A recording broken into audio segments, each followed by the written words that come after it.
seen again.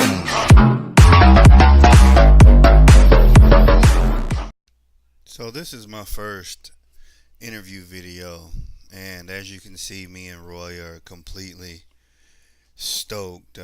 Known Roy for a little while through the GHAC web page on Facebook, and this was actually our first time actually meeting in person after having gone back and forth, and we got a time to catch up. So if you'll notice, it's not me being rude, it's just pure excitement of two little kids basically having fun and excitement about discussing something that's near and dear to both of us. So please kind of just bear with that. You can see towards the end of the video I was kind of becoming cognizant of the fact that I kept interrupting Roy, and Roy is a trooper, you know, for bearing with me in doing so.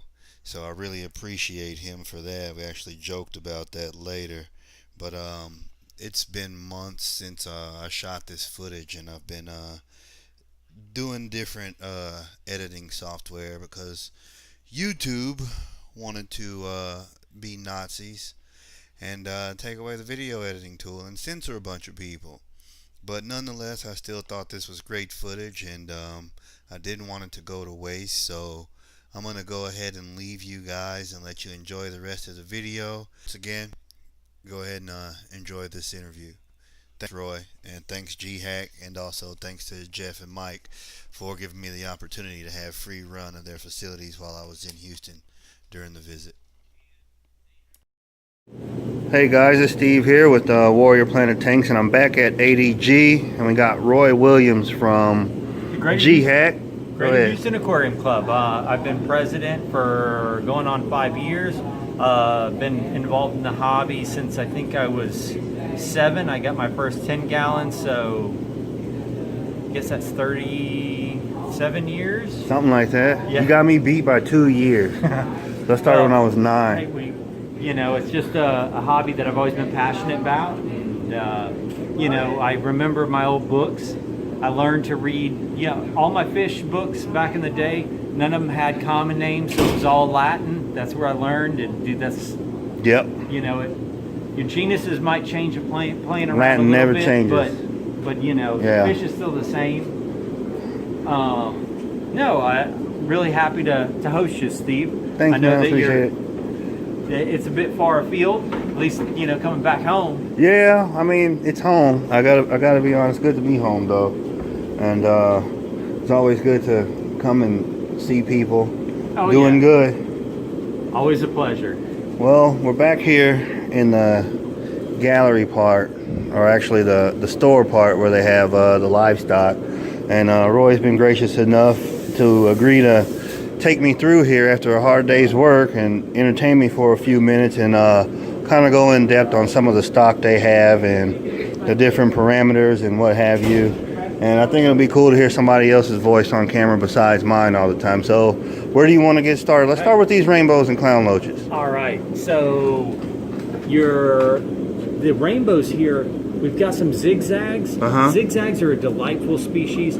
They're going to eventually get up to about 5-6 inches.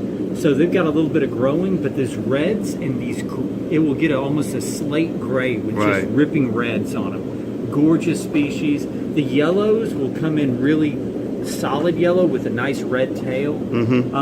Terrific species, both of them. Honestly, I'm a big fan of rainbows. I think that it's an interesting group. Rainbow fish, right? Rainbow fish. And I mean, they're finding new species. Yeah. Just about like every day. I mean, you know, there's so many places that are inaccessible in these guys' habitat range, you know, and every time you turn around, they got a new one. A lot of times, rainbow fish really, they evolved prior to Africa and Australia breaking apart. So the spots where you find them are Madagascar and Australia. Australia, you see them actually go up throughout a lot of the Papua New Guinea, the different Indonesian kind of archipelago, and they actually are completely freshwater. So how they got to these areas was during the last ice age. The water level was so low they were able to traverse. But once the water levels came up, they all got isolated. Most of these species are found in one single lake, and that is it. The blue turquoise rainbows were actually found in Lake Watanabe, right here, and they just opened up drilling, and they went in to do a collection check, and 10% of its original population was left. So they stopped the drilling? No, they did not. The government will not stop drilling. So the chances that we're probably going to see this species completely survive just in our hobby is pretty good. And I was going to touch on that. A lot of people, you know, they want to say, well, why do you keep fish and such, you know, along that line. But that was a good caveat to kind of get into where I was going with this is, once you get into the hobby, it kind of, you know, loses its appeal of, you know, you just taking animals from their natural habitat and flushing them down the toilet. You kind of become a stewardess of the environment in a way, because there's a lot of species that we wouldn't even be able to see would it not be for hobbyists. Oh, definitely. And honestly, we think of even our close neighbors. I mean, a lot of these Mexico, fish, for example. Mexico, their goodyead population. Yeah, it's going down the drain. Yeah, you were talking about literally 95% of their native species are under dire threat, extinct or possibly extinct in the wild. For our live bearer meeting, we actually brought in 7 species of goodyead, 3 of which were completely extinct in the wild. And now we have breeding populations here in Houston. Oh, that's cool. That actually have a collection point and what year they were collected. And thus, at some point, when Mexico gets their stuff together, we could possibly reintroduce to the wild. Them into the wild. Touch on some of the West Indian islands like Haiti, Cuba, the Dominican, some of the live bearer populations down there that those are interesting. They kind of got isolated back again about the same time as the ice ages, and they really have a unique look. They don't have a very broad population. They have a handful of brackish species, but the handful of freshwater species have really become isolated. And again, overfishing, introduction of exotic species for food. You know, I mean, you look at Haiti, and they've got all the lamias along with the black nasty. There, and I mean, gorgeous fish. There's even a fan shrimp that only is about an inch and a half. I've only seen pictures. I have no good source for them. And that's the stuff that we kind of want to strive to get our hands on, you know, but it's kind of a double-edged sword, because people that really aren't in the know, they think that we're depleting a natural resource, but actually what we're trying to do is establish captive populations of these animals, so that, you know, maybe in the future you can maybe reintroduce them into the wild. Oh, definitely. And honestly, that should be, I think, every hobbyist's goal. I think originally when we get into the hobby, we are brought in by a flashy color or something that's really striking. Something that's personally gratifying. You're not really in a hobby. You're not at that point of servitude yet. Exactly. And then we start shifting over, and we begin to approach the hobby from a delicate beauty point of view. And we begin to really see a fish. All of these fish came from the wild somewhere.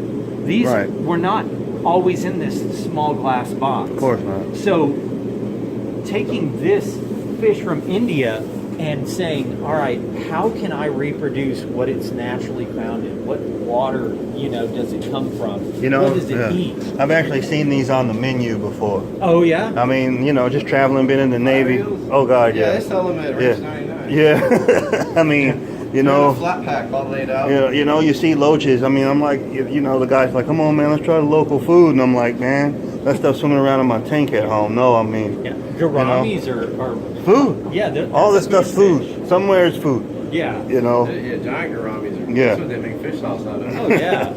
Tastes good. You know, we didn't get a chance to look at the Madagascars. Oh, sorry, yeah. So, and honestly, these are the Guiaes, but there's about 3 or 4 different species from Madagascar that we occasionally spot. So, knowing the difference will really help in ensuring that sort of pure bloodline because they can hybridize. That's the same ones we have up front, though. Mm-hmm. Yeah. Yeah, Jeff showed them to me on Saturday. Yeah, those are nice fires. Yeah, the they other finally got the species colors just going. seem to kind of get they don't have the same There's one that gets pop. like a bright red on its tail, more so than the others. But Well, can you touch on how they're you know, when they know they're going to get fed, and they'll actually enhance their colors out of excitement. You know, they're kind of like a mood enhanced fish. And a lot of people don't really realize that. I mean, I've kept these guys, and like they're doing it now actually. Yeah, they honestly, you know, they're showing those nice pretty intense colors. and a lot of it is, you know, just trying to establish dominance, showing that they're the dominant fish, that they're, you know, they own it. Yeah, they like to show off. They do like to show off. Hey, they're pretty. I like that. they care more about the ladies than the other dudes, from my experience. If you don't have females in there, they'll never look as good as they don't start blowing up. Yeah, and I think that's something that a lot of newer hobbyists are unaware of. Yeah, because they won't buy the females. They won't buy the females; they'll just buy the males. Because right, but then they're not going to see them exhibit their full range of behaviors. Because I mean, how would you feel if you were locked up with a bunch of dudes? You know, I mean, seriously. And I mean, I'm not going to lie. I saw this couple in big box store, and this was years ago when I was stationed in Florida, and they actually asked the lady to pick out all the female fish because they didn't want any male fish in the aquarium, and the lady was like, I can't do that. One, because she didn't know how to sex them, and two, because they were African cichlids. Like, you can't have a male heavy Affy tank. Like, it just don't work like that. But it's just stuff to learn, guys. And you know, now you see I'm not the only fish head on the planet. You know. Oh no, we are populated. Our entire workforce is fish heads. These guys are getting fed bloodworms right now. Yes, sir. So these are filaments. They hail from the Ghats region, which is the lower foothills of the Himalayas. Same as the suncat. Yep. Yeah, I was trying to tell you guys that about the suncat on my ravenous beast video. It's eclipse catfish, sun catfish, same thing. We're running about what, 14 to 16 inches full grown. Yeah. 150 at the minimum. Well, 75 for a grow out, up to a... They're a beefy cat that you definitely, you know, need to kind of plan for. Honestly, these filaments they'll push 8 inches 8 inches, each, yeah. And they real get nice boisterous. Sexing them can be a little bit tricky, especially at this juvenile stage. But within the next inch, your males will start getting long filaments growing off their dorsal. Okay. And the females will not. Okay, so they're a sexually dimorphic species. Okay. So that's usually the telltale mark. Cool. Well, moving on. I touched on the Congos already in the video, so, but I'll show them because I don't want to get into a tangent about West African tetras, even though that's a good topic. I heard that. You know, yellows are one that I think oftentimes let's touch on that. Let's touch on these because they're not bred in the hobby. I've seen yellows, but I do not own them. They actually stay a bit smaller. They don't get the long kind of caudal trailer that the normal Congos do, but they work well together. Now, are these guys as bulletproof as the I'm not going to say bulletproof because I don't want you guys taking that to heart. Congo tetras are not bulletproof, but they are one of the more hardier fish for I would say a immediate or moderate to advanced hobbyist. A beginner fish, absolutely not. Yeah, but they get that medium size that they can tolerate a lot of bigger boisterous species. Okay. You know, and that's why I think where they work really well. So just to show contrast, I'm going to show these guys, and they're in here with their native foliage. They got Anubias in here with them, and I'm going to show you guys the what I would call the regular or the more common type of Congo, and they're in there with some gold gouramis. And you know, it's funny, every time I get on camera I have a brain fart, so I can't really, like, I know all the Latins, but I'm brain farting right now because I'm trying to make sure I don't, you know, slip up on the camera, because I do not want to start this video again. The commentary is great. I myself get mixed up. These kayathids are really pretty. Yeah. They really fire up in a planted tank. Otherwise, most people will view them and think of them as boring simple fish. Zebras. But they get some reds and golds on their fins that are just amazing. And you know, since we're on Danios, you know, they reclassified Danio and they did Bracadanio and Divario. And like me, you know, I was still in the old thinking of, you know, everything was Danio. Yeah. But now you have Kubutai, you have Bracadanio, you have all these different species when they went in and reclassified it, but they're still cyprinids. Yes, yeah, they're all cyprinids. So, I mean, really, in the base, we tend to think it's easy to put the term barb, Rasbora, Danio. Right. They're all the same. Exactly. You attack them in the same kind of manner. They're going to behave very similarly. You know, these are mostly insectivores in the wild. They generally tend to be topwater fish. They just have each evolved to their own kind of niche. Right. Larger rivers can breed a larger Danio. Smaller rivers, they generally tend to compact down. You know, you look at some of the really tiny Danianellas, like the Draculas. Right. That, yeah, they are just microscopic looking. And since we're on the topic of the Danios, I mean, I think that's a good segue to go into the nanofish, which is that's my new frontier. Passion. Because it's all about testing my knowledge of the hobby as far as parameters, etc. go. I mean, we all know this, being advanced hobbyists, that the bigger your volume is, the larger margin of error you have to screw up, for a lack of a better way. Nanos. But when you go nano, that's when it gets hardcore. Exactly. Yes. So to me, and like I even said this, my bettas are probably the hardest work that I have to do to keep them pristine. Yes. You know, and I have like some uber nanos at home that I would not ever recommend anybody doing, but these things are 2.5 gallons and smaller, but they're fully planted ecosystems. You know, you start getting into a lot of the Baroris. I have the Baroris Brigitte at home. Yeah. I have a SB. Really, you know. I even have some red lines really at home. Really touchy. And they are. Yeah. I mean, they are. You know, and they're too expensive to kill. Yes. Yeah. When you start getting, naturally, those fish are found at a 3 to 4 pH. Exactly. You know, so honestly, they can, you know, belly out, and their colors really shine. Yeah, I'm running a tank with. pH. I'm running a tank right now that has stone cats in it, red lines, SVs, and Baroris Brigitte, all in one tank at the 10 gallon, and it's.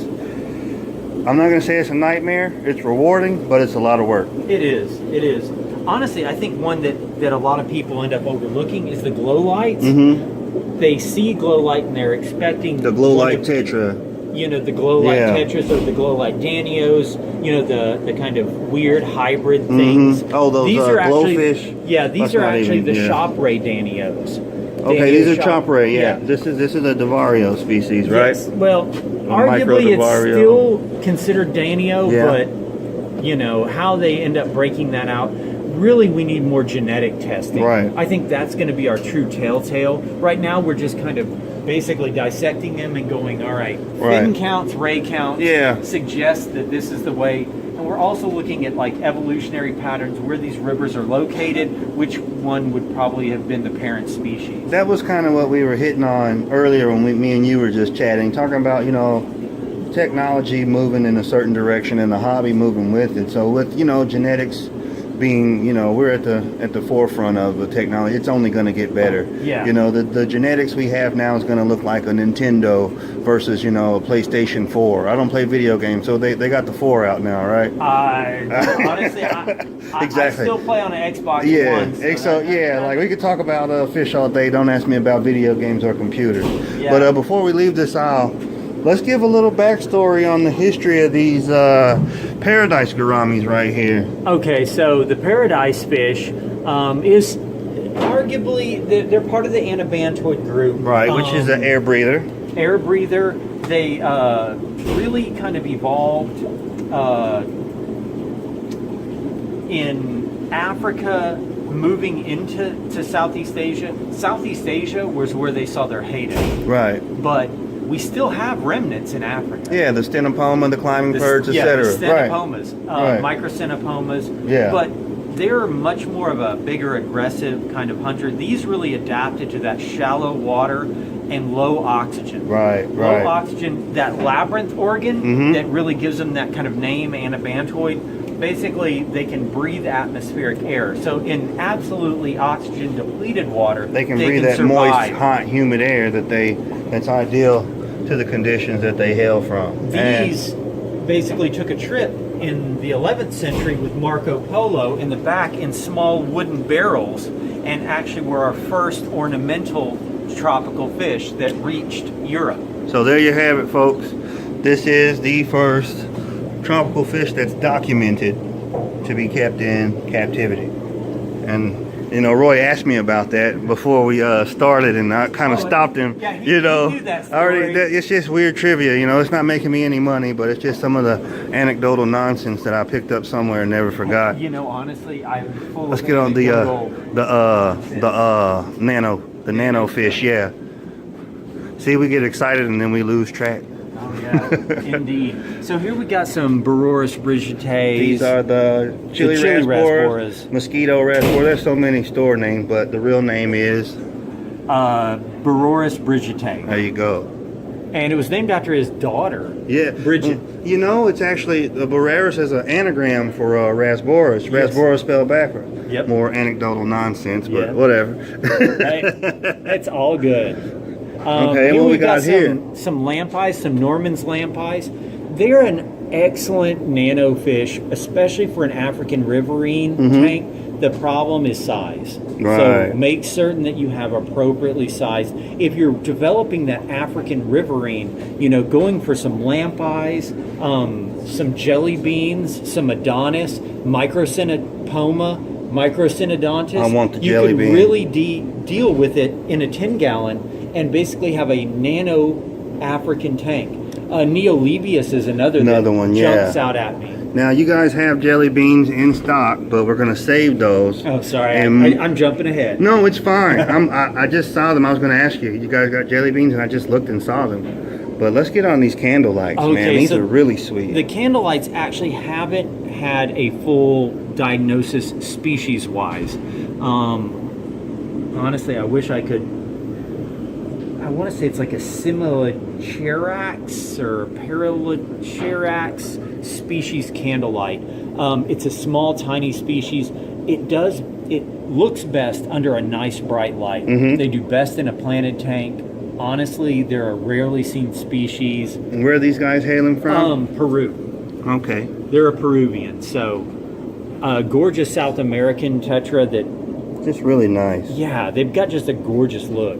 And I love that kind of speckling. It's almost like a glow light that's had its line. And they're not cheap either. No. This is why I'm starting to go into, I mean, there's more hardcore stuff you can do than salt water. yeah. I mean, look at the price tag on those. I usually don't do this, but just to give you guys an idea, you know, Oh, yeah. I've been kind of digging deep into it. All right, so we've had a Norman's lampi jump ship and jump a couple of tanks, but the jelly beans are in there. One of my favorites. Yeah, just a gorgeous. Now it's Camera doesn't do them any justice, y'all, but I get to see them. That's all that matters.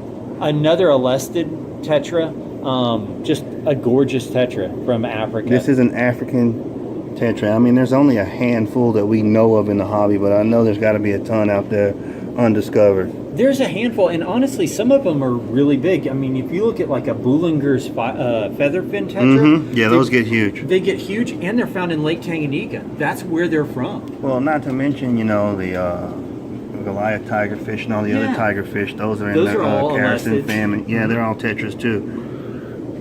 Let's see. And the Adonis is also another. It will actually get speckling as it gets a little bit older. The red Yeah, speckling. the red speckling. Another nice. I mean, they named it Adonis for a reason. They did indeed. It's a beautiful, beautiful animal. Let's see if we can zoom in on it. Let's see. We've got one Gellius and two butterfly barbs in here.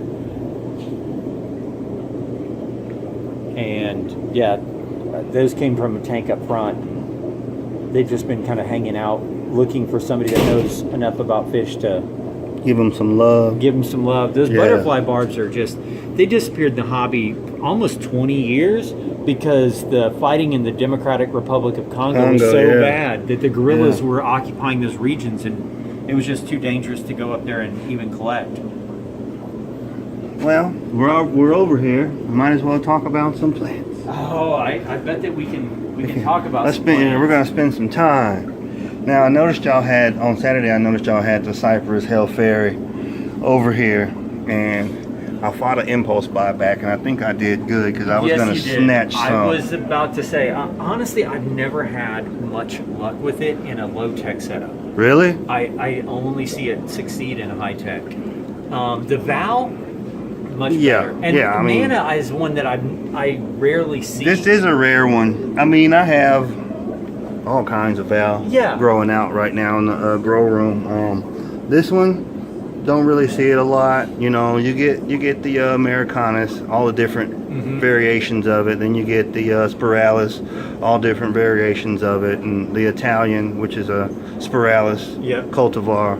I even got I got leopard, I got red jungle, I got all kinds of stuff. But very rarely do you see the Nana, and this stuff looks really good. Yep. And the Cypress Hellfairy, it's one of those tricky ones. I see Jeff succeed with it well, but I've never had it. Well, it's sort a of like marginal dwarf plant. peargrass. Yeah, it's a marginal plant it's a in and of marginal itself. You know, but when done correctly, you can do it. Yeah, you got to pump CO2 and you got to pump light. So I wouldn't say like necessarily. I could see this thriving in a marginal biotope with a heavy fish load and adequate filtration, adequate lighting. Yeah. But that's not something I'm going to recommend to everybody to do. But if you want to experiment, the plant's it's resilient enough. I think you could be okay with doing so. I think so. You know, honestly, hey, experimentation. That's what got the hobby to where it is now. Yeah, you know, there's never that point where you go, you know what, this will never work. Yeah. Dude, there is always a way to break the system. You know, whether it's, you know, using glute. Everybody, you know, when glute hit the market, all of a sudden now we have liquid CO2. I think that's one of those misnomers that are oftentimes spread in the hobby. It's not liquid carbon dioxide. It's an alternative carbon formula. Source. Right, that's all it is. That's all it is. It was manufactured for pools originally as an algicide. So it has an algicide element, but they don't ever want to market that because otherwise people can assume that it is an algicide. And then they can hold them accountable or liable for it. Yeah. I see these micranthemums. They're pearling. Oh, yeah. So I'm going to shoot that for the people who have never seen a plant pearl before. And it's just basically producing oxygen, and the little bubbles collect on the plants and they look like little pearls and they float up to the surface. Yeah. And that's how you know it's doing good. I've been drooling over that crypt. The Willissi? Yeah, I love that Willissi. And it's just a crypt that we don't normally You don't normally see it, but I can get it. We are crypt keepers. Like, honestly, you know, if you want to talk about, like, my kids talk about Pokemon. I'm a crypt nut. Gotta catch them all. I gotta catch them all. I can stick them all in the tank. Yeah, I got some of this at home. I love high growth. I got Green Temple, the Siamensis. I got Angustifolia. I've got some giant high growth that's growing. I got giant. I got Pinatophyta right here. I got that at the house. You know, and then you got, you know, I like the grass plants. I like Juncus repens. I like all the Eleocharis is fine. I have giant at home. I have a Acicularis at home. I have a bunch, but high growth is one of my favorites. Oh, definitely. Now this is another Storogina that people don't really see all the time. No. I have Repens at home. Repens is the one that most people see. In a high-tech system, it'll carpet. Yeah. Whereas in a low-tech system, it'll it kind of branch gets out a little bit leggy.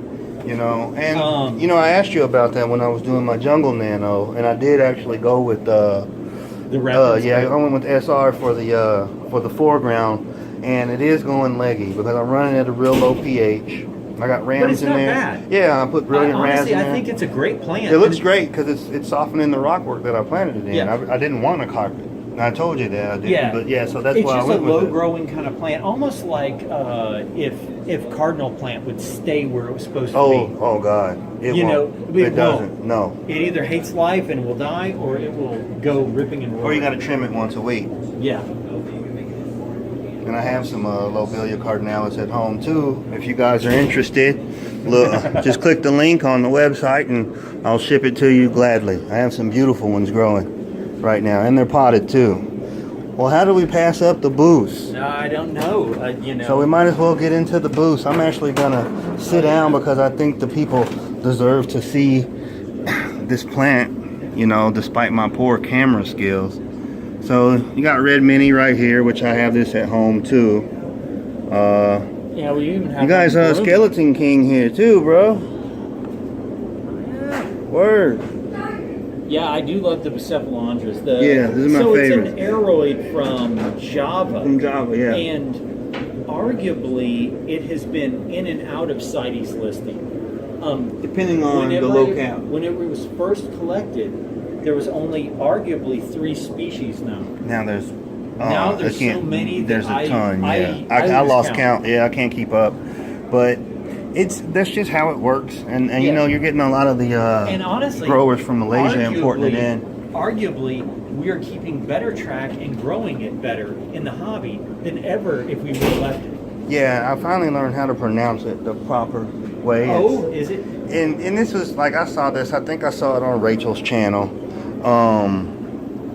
She went to the seminar in Colorado, Denver maybe. AGA? Yeah, and there was a guy, like, he was like a Boost King, and he. Is it Boost? It's a Bucafe Alondra, something like that. That makes sense. It's because Japanese. It's that right, Southeast Asian. right. So I guess the CE makes the CEPH makes the coffee sound. The coffee. But I'm a Texan. You're a Texan. I'm a Texan. We gonna keep saying Bucephalandra. Yeah. We gonna stay wrong and stay proud at the same time. But I always think of it like a Bucci bag. So. Yeah, exactly. You know, it is what it is. Yeah, I'm actually playing around with some Iridarium. Iridarium? Yeah. Really?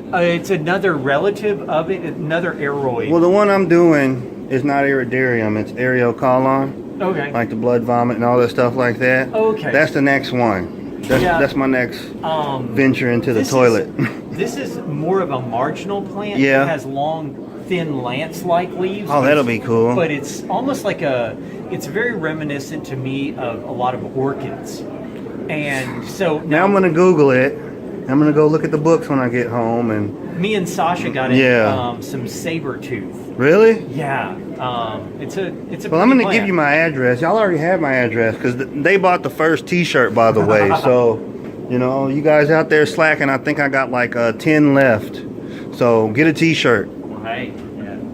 But no, honestly, I've been really happy with it thus far. Now, whether it survives being underwater for any length of time, I'm not sure. You're gonna have to figure that out. Yeah, we're talking about. I think it's been in the hobby for all of like 2 or 3 years. Why don't you grow it semi-immersed and you know, treat it like nature. Currently, we're working it in a low-tech tank. Okay. So we're gonna see how it functions. You know us. Yeah. We're with you, dude. Yeah. We run low-tech. I mean, I'm just trying to, you know, I experiment. You know, Oh, yeah. I don't spend money unless the initial investment requires me to. Right. You know, and then I'm like scramble mode, and all right, we gotta get this to work. So let's go and let's see. Let's check out some. You know what? Where I'm located in Hampton Roads, there's a lot of reef heads, which there's nothing wrong with that, and there's a lot of African cichlid heads. You know, and you know. We kind of, you know how I feel about African cichlids. Oh, yeah. I've seen enough. Hey, I've set up enough honestly, African reefs in my lifetime. I love the wonders of the Great beautiful. Rift Lakes, but you know, when you do something for money, it kind of takes away. You know. It does. Let's go look at them though for the people. Hey, let's go back to the old school for a little while. I mean, they're a pretty timeless fish. Hey, explain this real quick. Okay, so people can scale their scapes in here. Yes, so basically you can kind of measure out and you can block off your size so you know what that tank size is at home, and then you can go and select hardscape material and basically mock up how these are going to play and look inside of your tank. Can't beat that. It's called Home Depot, a bag of sand, 2 little pieces of plastic. Because you can't come here. Or if you can, shoot over here. Well, oftentimes people don't know if they got the right size for scale. And this helps that scale. All right. So here we are. And I mean, this is, I don't know, this is like me going back to middle school or something. Don't get me wrong, I love these guys. They're beautiful. And you can see why, you know, the new people to the hobbyist that this is probably their first step. This is like taking off the training wheels right here. Yeah. Is when you go into Africans. And I mean, and then too, you get people that just love it and can't let it go. They're die-hard African cichlid keepers, and Definitely. there's nothing wrong with that. Yeah, and I always like the oddball African stuff. Oh yeah, I love out. I sneak them in my field tanks pretty regularly. The Alunacars are pretty. They have color. Color is their winning, hand. The females kind of lack a lot of it, but Yeah, these the are sexually males- dimorphic fish here, folks.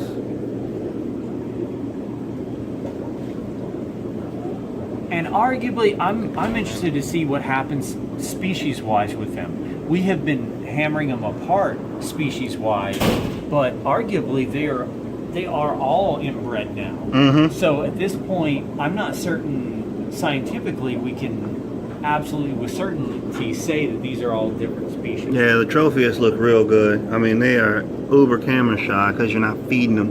All right. The Lalupi look good too. Yeah. I always say Lalupi, not Lalupi. I want to just give it some kind of humanity, I don't want to sound like a scientist. Hey, I'll tell you what, boy, they've got some spunk too. They are beautiful. You get them at that 4 or 5 inch, and they can run a tank. And you can't go wrong with. I mean, there's nothing better than going to a doctor's office or something and see a tank full of peacocks. I mean, Yeah. it just captivates you, and they got so much personality. They're like dogs. These Eureka Jakes just have some amazing look at the color. Those oranges, it's really stunning. Oh, let's look at these OBs, man. The calico OBs, man. Real nice. Oh, definitely. Real nice. So you're aware that the OB gene is not actually found in peacocks. Really? So No. what brought it in?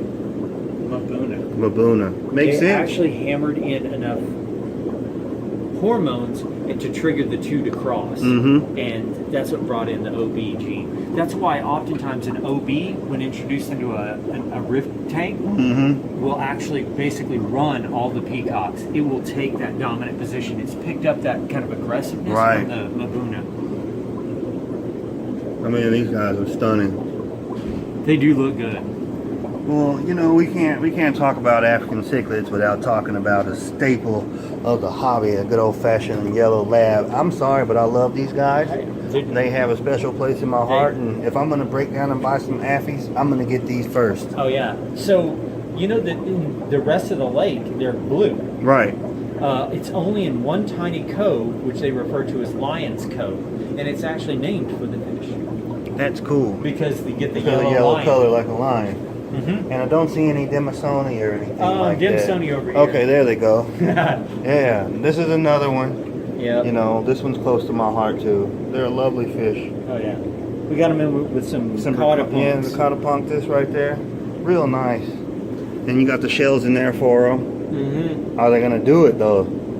They have been playing around, but now when we see the results, we'll You see tell some? the tale. Yeah. I mean, I think they're pretty pesky enough to keep those Demisoni off if they do want to pair up and spawn. Right. And I'm a huge fan of sand sifters. I like sand Tanganyikan sifters. sand sifters are great. Xenos, these are the capillis, but they're a really gorgeous fish. We got some baby frontosa over there. I saw those the other baby day. fronts. These are a blue mungo, which is a Bonitochromis finlayi. A really nice African riverine. I've got some Nigra dorsalis out in the field, and those just ended up on the CITES list. Really? Whenever I was doing the last water change, we had 3 breeding colonies. That's cool. What we got over here? We got Venustas. We got red jewels. Let's look at these jakes. Jakes. So, Nice. So the reason that they oftentimes will call them jakes is the Jacob Freibergi, Right. their Latin name. But honestly, the redfin Lethrinops, they're a gorgeous Malawi that we don't often see. And if somebody didn't know any better, they could easily mistake that for a South American Geophagus species. Oh yeah, and honestly, they're this a is much an African much calmer sand species. sifter, yeah. But a great fish. If you want some, there are fish out there from Malawi that aren't. They're pricey, but you know. They look great. I mean, you can make a tank look like an African tank that's not an African tank, but it is. You know, I know it just confused people, but you know what I'm saying. Oh yeah, and we've got a whole collection of different crevensis. The Gobia cichlids. Yeah, let's look at these guys. Kind of a something you don't get to see all the time. You know, that might be the next thing, is doing a riverine cichlid tank from Africa. Like I said, these guys right here are probably one of my favorites. They're bulletproof, man. Like, I saw some 5-star generals the other day, and I think Really? that's the first time that I've seen those. Wow. It had to have been almost 15 years. I mean, they just look at the iridescence on those guys. Just a wonderful fish, and they can hold their weight. Oh yeah. They can hold their stance. Oh, definitely. Let's see, where you want to go next? Let's find a good point to wrap up, because this is running 40 minutes. It's going to take forever to upload, but who cares? This has been great so far. Well, hey, it's been a pleasure talking Let's with talk you. about this Calvis real quick, man. I mean, he's just too nice to not. This is a man's fish. Oh, yeah. And I mean that. I don't care who gets mad. Look at him. And he goes and hides after I give him some credit. Alzolambrologus they're a dedicated fry eater in the wild. Mm-hmm. They are almost bulletproof. Literally nothing. I have never seen anything actually take scales off of them. Nope. I've seen aggressive fish come out and literally just bite their face, and they'll just walk right through it, and that telescoping mouth is meant to suck out fry from these small crevices. Yeah. That's what they do in the wild. I mean, Just I think a amazing. lot of people just, whenever they get a breeding colony, and then they'll throw in, you know, some Alzolambrologus, and they go, what happened to all my fry? Yeah, you just introduced, that's what it eats in the wild. It's really cool. And the loopy's back there holding, man. Oh, yeah. Yeah, she is fat. If I can get her. Right? Yeah, there she is. Yeah. All right. Let's find a good place to call it. We started here.